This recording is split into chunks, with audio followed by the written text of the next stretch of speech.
It's the early 1920s. New England fire equipment and apparatus manufacturers were boasting that they are switching to pneumatic tires and direct drive systems.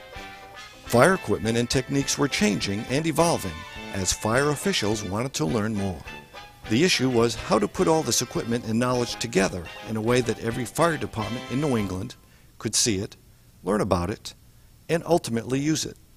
An idea for creating an association of fire chiefs was born as a way to bring together interested parties such as fire chiefs, equipment and apparatus builders, and others to share ideas, discuss methods, and adopt similar standards. This idea brought 38 men together on July 12, 1922.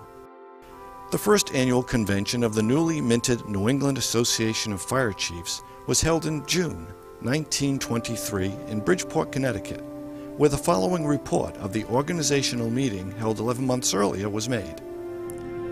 38 men interested in fire departments, consisting of chiefs, ex-chiefs, and manufacturers of fire department equipment, met this afternoon at the office of the Gamewell Fire Alarm Telegraph Company, 200 Devonshire Street, Boston, to discuss the advisability of forming an organization to include all persons interested in fire departments, with the purpose in view of discussing, planning, and adopting firefighting methods and standards.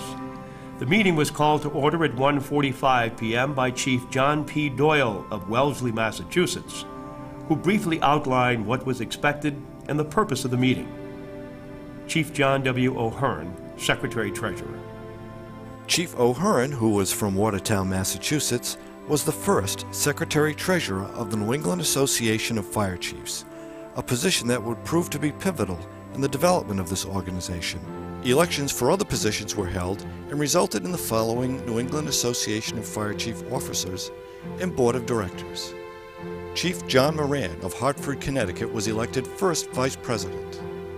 Chief Patrick Hurley of Holyoke, Massachusetts was elected second Vice President. Elected as state Vice Presidents were Chief Charles French of Manchester, New Hampshire, Chief Daniel E. Johnson of Bridgeport, Connecticut, Chief Carl D. Stockwell of Burlington, Vermont, Chief Almus D. Butler of Portland, Maine, Chief A.J. Cote of Woonsocket, Rhode Island, and Chief John Tabor of Boston, Massachusetts. Elected to the Board of Directors were ex-Chief Reuben D. Weeks of Providence, Rhode Island, ex-Chief Peter E. Walsh of Boston, Massachusetts, and Chief James E. Smith of Nashua, New Hampshire. The meeting adjourned at 3:10 p.m., after which all retired to the roof of the building where a group photograph was taken. 1 year later, at the first annual meeting of the newly formed New England Association of Fire Chiefs, President Doyle offered his thoughts regarding the aims and objects of the association. I propose to give you, gentlemen, a short talk on the aims and objects of this association. In other words, the reason for its organization.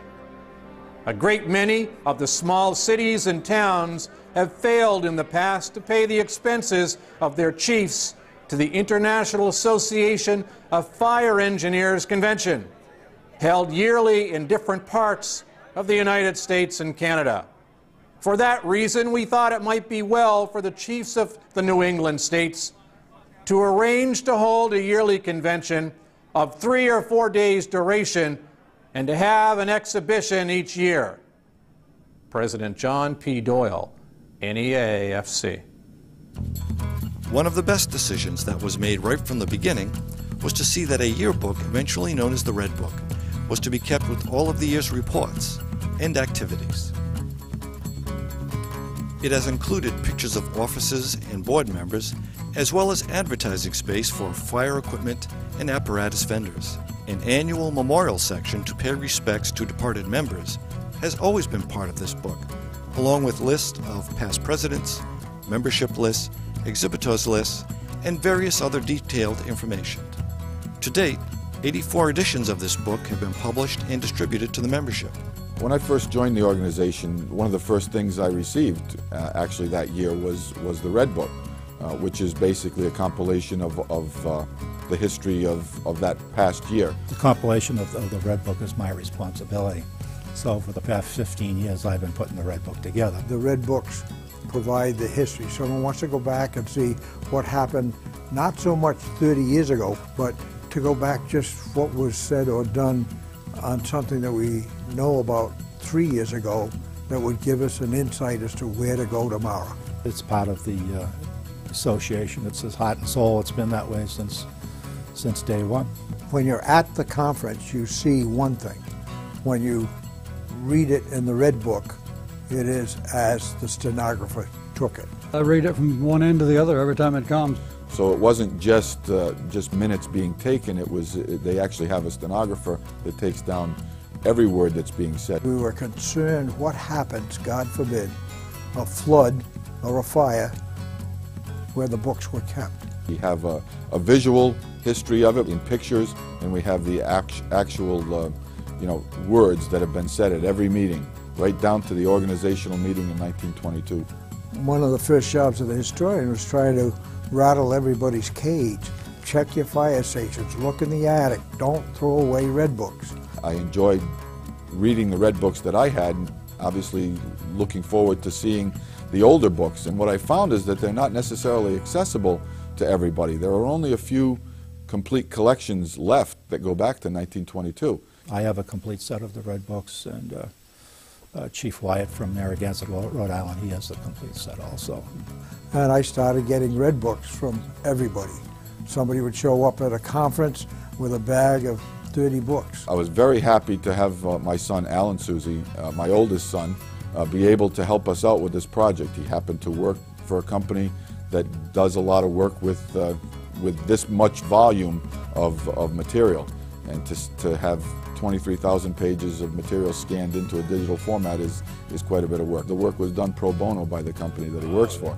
So it was, all we ended up having to pay for was to have the books cut and put back together at the bookbinding company.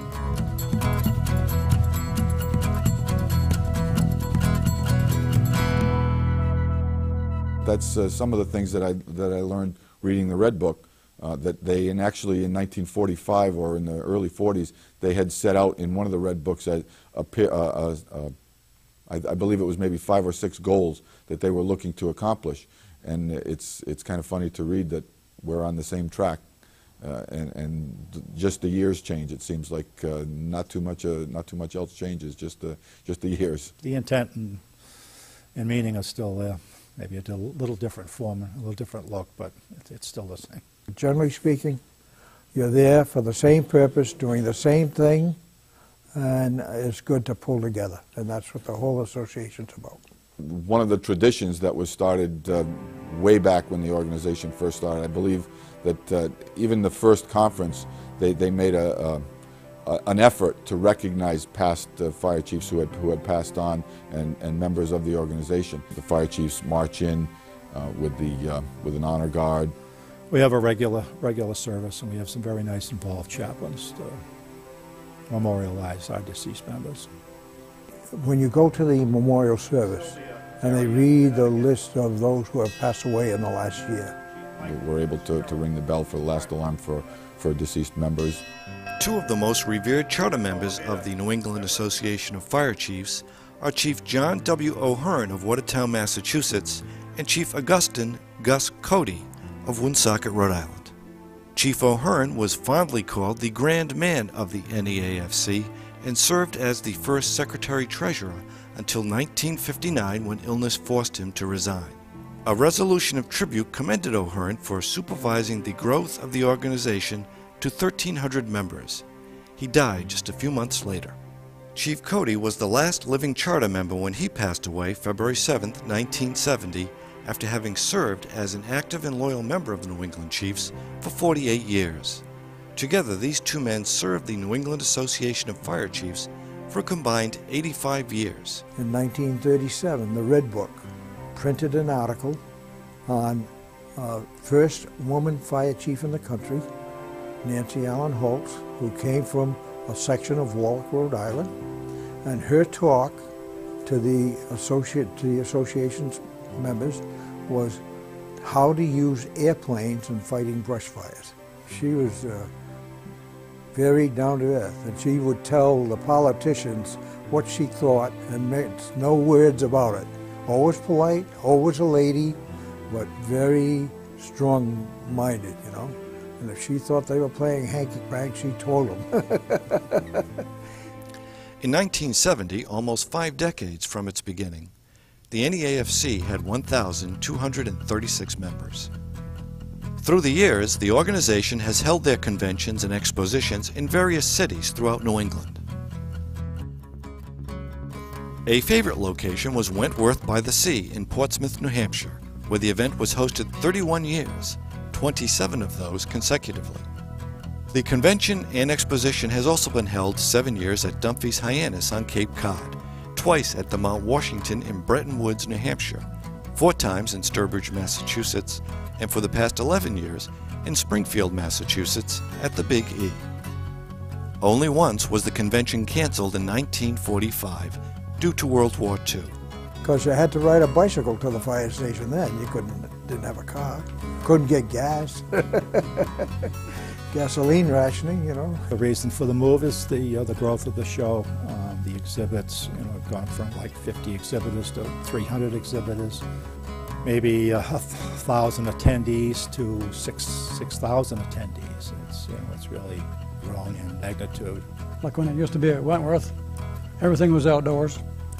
There wasn't any interior equipment display. The mobile display, the small equipment was inside, but they had tents and stuff there too. So at one time, we used to go to Mount Washington, and the expo was like 2 rooms, you know, 2 little rooms. We're into 2 buildings now at the Big E, and of course we may have to go to 3 sometime.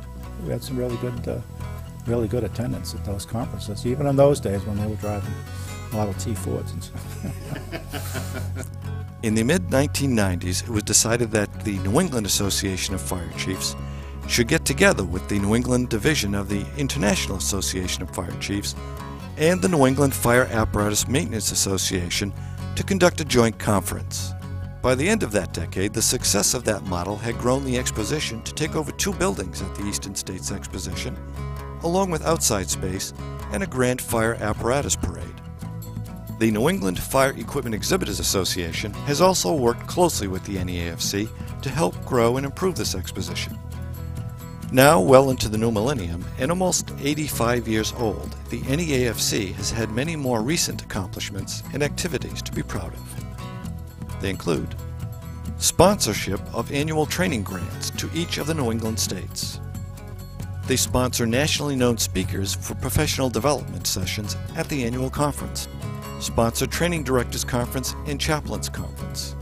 Sponsor webcast-style training sessions on the internet, available to everybody equally at no cost. Donate thousands annually to organizations like the Shriners Hospitals for Children and the Leary Firefighters Foundation. As you know, the Shriners do fantastic work all across the country, and we've focused on the good work that they do, and we try to fund them with a donation each year that's given to them at our annual banquet. Also, our partners organization, our partners program, usually has a trip that goes to the Shriners Burn Hospital in the Springfield area, and they go and learn as much as they can about the organization, what they're doing, and try and help out that day. When something happens, like when the Worcester tragedy happened, and we donated, you know, a few $1,000s to that fund, and any other type of tragedy, we donate to. In 1923, at the first convention of the NEAFC, there were 27 exhibitors on 5,880 square feet. Today, the organization exhibits annually on the grounds of the Big E in West Springfield, Massachusetts. Over 300 exhibitors show their equipment and apparatus on 265,000 square feet of exhibit space in 2 buildings and on the surrounding grounds. Originally, the organization started out as an expo and a conference, and they certainly only had maybe 20 or 30 vendors showing their wares back then. Game-O Fire Alarm. And they were instrumental in the first meeting of this organization and continue to be for a long time. And I guess it would be fair to say they still are. The real reason they started it was because The International Association of Fire Chiefs annual conference was so far to travel to get to that nobody could do it in those days. A lot of things have changed from the old fire alarm boxes. A lot of cities are getting rid of them. Gone from handwritten logs to computers. They went from game roll boxes to radio boxes. Medical equipment, from Band-Aids to, heart defibrillators. Now to no boxes because everybody has cell phones and that sort of thing. Things have changed so much in the fire service. It isn't just about putting fires out anymore. Of course, the engines. I joined in 1942. This was a 1939 Mack. I think it cost the city $5,000. We've gone through hazmat, and now we've gone through terrorism, and emergency medical service is a big part of our organization now. The last engine they just bought probably cost them something in the neighborhood of $400,000 or more. The basic tools are still there, the hose lines and the nozzles and things that we need, but the equipment and the apparatus has all changed. If you get a ladder truck, you're up to $600,000 or more. Putting out fires is still done with water. We've kept up with the times and have tried to evolve all that in our conference and with the type of speakers that we have in the exhibits. Well, I think that what we've found, or at least what I've found anyway, is that we're actually doing much of the same as what we did in 1922. We seem to be doing that on a much larger scale. I think the organization is headed in the right direction. We have strong leadership, we have strong membership, we have more members, I believe, now than we've ever had. And I see it just moving forward, bringing the new information to all the fire chiefs and fire officers in the future. I see it continuing its mission. Chief George Johnson of Waltham, Massachusetts may have said it best in 1923 when he thanked organization founder and first president, Chief John P. Doyle, with these words taken from our first Red Book. Retiring President Doyle should be given credit for all that he has done in establishing this organization. To my mind, it's going to be one of the grandest that's ever been known. It has always been my dream to see just such an organization started. I can see just what this means to the 6 New England states. With the birth of this club, we have won something we should be proud of. We should carry it on as the years go by so that other organizations can look to us and say that we had established an organization that is not only felt and heard, but with all that that implies, we're banded together as fire chiefs, not for any personal advancement, but for the betterment of our service for the entire New England states. I hope that this organization will grow and be a power for good. Let us go on with the spirit of our forefathers, with never a thought for personal advancement, but always in mind the advancement of the entire New England states.